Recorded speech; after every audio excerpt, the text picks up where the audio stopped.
Alright guys, we are now at game week 41 of this championship season. The games really are running out for sides, especially those scrapping in the relegation zone and those teams chasing promotion as well. Not that many points to play for now, but we are back to go ahead and preview all the matches that we've got coming up in the championship this weekend. Plenty of talking points to dive into. As always, I want to get your thoughts in the comments down below. But without any further ado, let's jump in. Starting out on Friday, and boy, we got a big game coming up at the bottom of the table. Rotherham going up against Plymouth. If Rotherham don't win this game, they will be relegated. I think we've known that for quite some time now. But for Plymouth's sake, they really could do with the results here. They're on the joint longest winless run in the championship right now. On the back of that result against Bristol City, made the decision to part company with Ian Foster, which, given the momentum and the way they were sliding, I think ultimately that decision had to be made. And do you know what? It could go ahead and save them in these final 6 matches if they are able to have just that little bit of a bounce in these remaining games. And this right here is where the survival bid needs to start. For Plymouth's sake, I do think this is a must-win match. And I'd argue maybe even it's a bit of an advantage the fact that this game's taking place on Friday as well, because for Plymouth's sake, if they do win this game, it really will magnify the pressure on the other sides in and around this relegation scrap if Plymouth themselves have already picked up 3 points. With that being said, that could be easier said than done. Rotherham did pull that rabbit out the hat with that result against Millwall on Monday. Can I see them winning back-to-back matches though? I'm not so sure. They've not done that all season, and Plymouth maybe with a fresh approach and a new manager here. I'm going to stick my neck on the line and say Plymouth will edge this one. 2-1 on the road, which could be a massive boost in their survival push. Then to Carrow Road, and what a cracker this should be as Norwich go up against Ipswich. Would it be fair to say that this is one of the biggest East Anglian derbies in modern history? Arguably the biggest since these two sides met in the playoffs, with what's on line for both sides here. Ipswich with that miraculous win over Southampton on Monday, leaving it late as they like to do to go ahead and secure that spot at the top of the championship for the time being. Norwich looking to bounce back from that defeat against Leicester. I think they were ultimately helped out by the fact that Hull, Preston and Coventry also dropped points, so they've maintained that lead over those sides in 6th place for the time being. I do think this will be quite a frantic game of football, like the reverse fixture was at Portman Road. I see chances being created on both sides. Norwich really good at home of late. They've not lost in their last 12 matches at home. In saying that, I do think there is some vulnerability there where against good sides, they will concede chances. We've seen that recently in the games they've had against Leicester and Middlesbrough especially. I think Ipswich will fancy their chances to get a goal or two in this fixture. But with all that being said, Norwich just always find a way to get something against Ipswich, don't they? In the reverse fixture earlier in the season, the vast majority of us were fancying Ipswich for a result in that game, but Norwich just find a way, and despite probably being second best for a lot of that match, Johnny Rowe with 2 strikes got them back into it. Dare I say it, I think this one could be heading towards a draw. Score prediction, going to go for a 2-2 between these two sides. Next then we go to Ewood Park for Blackburn up against Southampton. I think Southampton are now resigned to the fact that it will be the playoffs for them this season. They knew they needed a pretty flawless run between now and the end of the season if they were going to catch those sides above them. And despite putting in a really good performance, I thought, at Portman Road, they didn't get the result in that game, with Ipswich scoring a last-minute winner. Despite some really well-worked goals, having a lot of control in the early stages of that match, it ended up getting away from them. So what the mentality will be like within that Southampton group between now and the end of the season, it will be quite interesting. And suddenly this game is up for debate, really, in terms of which way it will go, because Blackburn are coming off probably their best performance of the season. A brilliant showing away at Sunderland, and just the result that John Eustace was in need of. His first win in charge of the club, and with a tough run of fixtures to come, it's given themselves that little bit of breathing space between them and the bottom 3. I can see both sides scoring in this game. Wouldn't be surprised if Sammy Smodics gets on the score sheet again. Score prediction here, I've got a gut feeling Southampton may just sneak it. I'm going to go 2-1 to the Saints on the road in that game. Next then to Cardiff up against Hull. For Hull's sake, it does feel like their playoff aspirations have taken a massive dent in recent weeks. It's now 6 games without a win for Liam Rossinia's side. I actually thought they put in a really quite decent showing at Ellen Road as well. When they went 1-0 down in that game, I got a little bit fearful for them, but managed to fight their way back into it, but ultimately didn't get their reward for that one. Ended as a 3-1 loss and leaves them 6 points adrift of the top 6, albeit still with a game in hand on Norwich as well. Cardiff have been quite a tricky customer to call recently, have taken points off quite a few of the sides above them of late, with wins against Ipswich and then that one against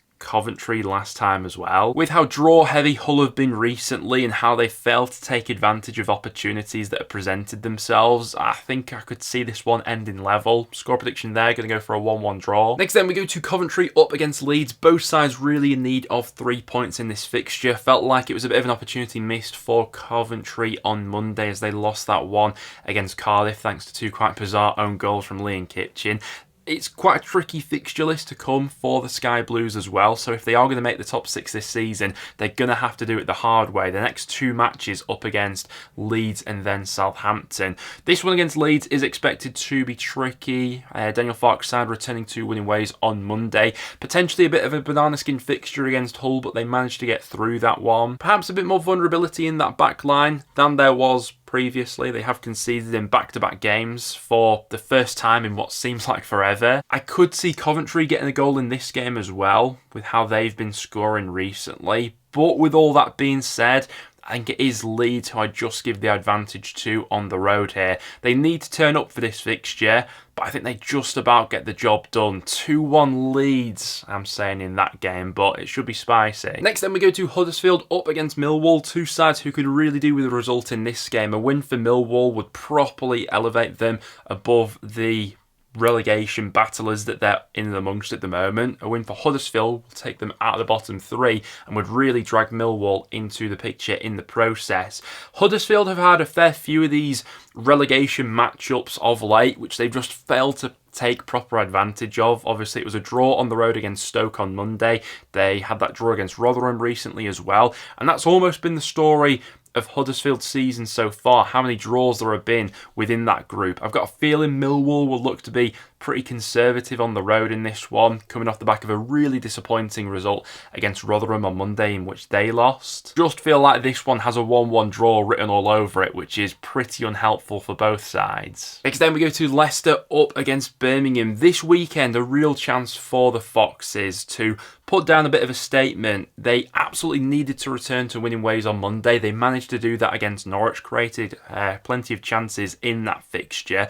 And now with this being a weekend where I do think there's a very good chance where at least one of Ipswich or Leeds drop points, with both of those sides having 2 quite tricky away matches, this is a point where Leicester need to take advantage, albeit against a Blues side who will make themselves very tricky to break down. There wasn't really a lot in their game on Monday against Preston, but kept a clean sheet, which was absolutely imperative, and Jay Stansfield with that little bit of quality to go on and win the game. I do think I'm still giving the edge to Leicester in this fixture though, and for them to pile a bit of pressure on Leeds and Ipswich, I'm going to go 2-0 to the Foxes in this one. Next then we go to the Riverside for Middlesbrough up against Swansea. Does feel like Swansea's season is now sort of just fizzling out a little bit. Just 1 point they took from 2 games over the Easter weekend. 2 performances which probably weren't the best either, and obviously a draw against Sheffield Wednesday, then a loss against QPR. I think this one will end up being quite tricky actually, against a Borough side who have rediscovered some form. They might have left it a bit too late for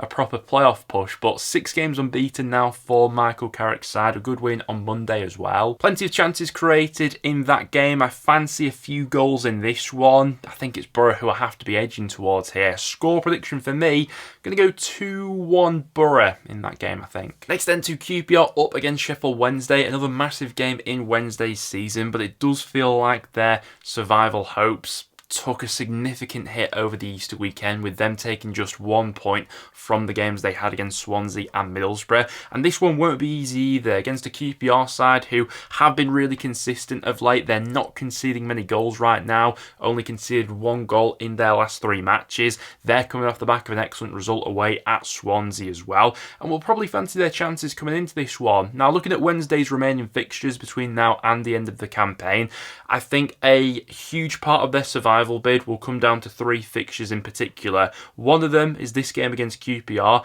and then especially the games they've got to come against Stoke and Blackburn as well. If they don't take full advantage of those 3 games, it's then difficult to see them maybe accumulating the required points that it will take for survival this season. I think this one will be very tight, and do you know, I wouldn't be that surprised to see Wednesday showing up for this one just to make it that bit more interesting in at the bottom of the table. But a win for QPR in this game would put them on to 49 points, and I think that will probably be enough to keep you up. Dare I say it, I think they get a result in this one. Score prediction here, going to go 1-0 QPR, which would be a bit of a sinker for Wednesday. Next then we go to Stoke up against West Brom. For this fixture, I do feel like the first goal is quite important. West Brom of late have been a bit guilty of maybe starting a bit slow. In their last 2 matches, they have conceded first, but ultimately worked their way back into the game. In that game on Monday against Watford, came from 2 goals behind to salvage the point at 2-2. And given the majority of sides below them drop points over the Easter weekend, ultimately West Brom have still maintained that healthy gap they've got between themselves and the sides below them. For Stoke, it was a draw against Huddersfield last time out. Certainly felt like Stoke grew into that game as it went on, and in the second half looked like the more likely side to go on and score the winner, but they'll take a point in the end. That maintains their gap between themselves and the relegation zone to 5 points. The Bikies do have a tendency to have a slip in them on the road. Score prediction here, I think I'm going to go for a draw, you know, 1-1 between these two. Stoke have been a bit more solid of late. Next then we go to Sunderland up against Bristol City, a game which could still go either way. 2 sides who don't really have anything to play for at this stage of the season, but definitely Bristol City who come into this fixture with a lot more form behind them. It was a brilliant Easter weekend for all Bristol City fans as they picked up back-to-back wins against Leicester and then Plymouth away. Thought that that Plymouth game may have been a bit of a banana skin for them. They've had the tendency to slip up in those sorts of fixtures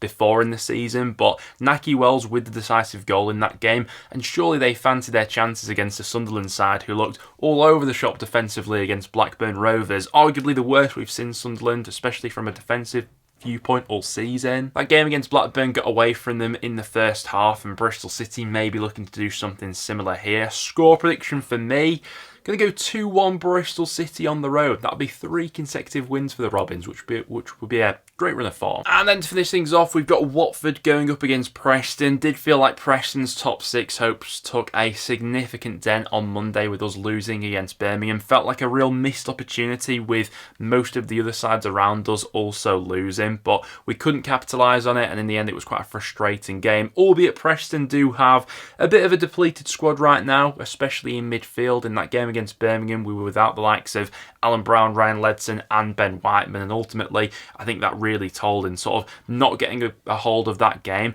And coming into this one against Watford, well, Watford don't really have anything to play for at this stage of the season. I think they've given a decent account of themselves, especially since Tom Cleverley has been instilled as the interim boss. It was a solid point for them against West Brom, a game which they probably could have won having been 2 goals up. For Preston, we really need to win this if we want to keep our top 6 hopes alive, but I've still got memories of Watford coming to Deepdale earlier in the season and absolutely wiping the floor with us. They beat us 5-1 that afternoon, albeit a lot has changed with both sides since. I wouldn't be surprised if this one ends level, you know. Score prediction, going to go for a 1-1 draw, which is unhelpful to Preston. But guys, there you have it. That will now wrap it up for today's video. Thank you very much for tuning in. If you did go in to enjoy, make sure to leave a like, and make sure to get all your thoughts in the comments down below. How do you see all of these matches unfolding? Apart from that though, guys, thank you very much for watching, and I'll see you all in the next one.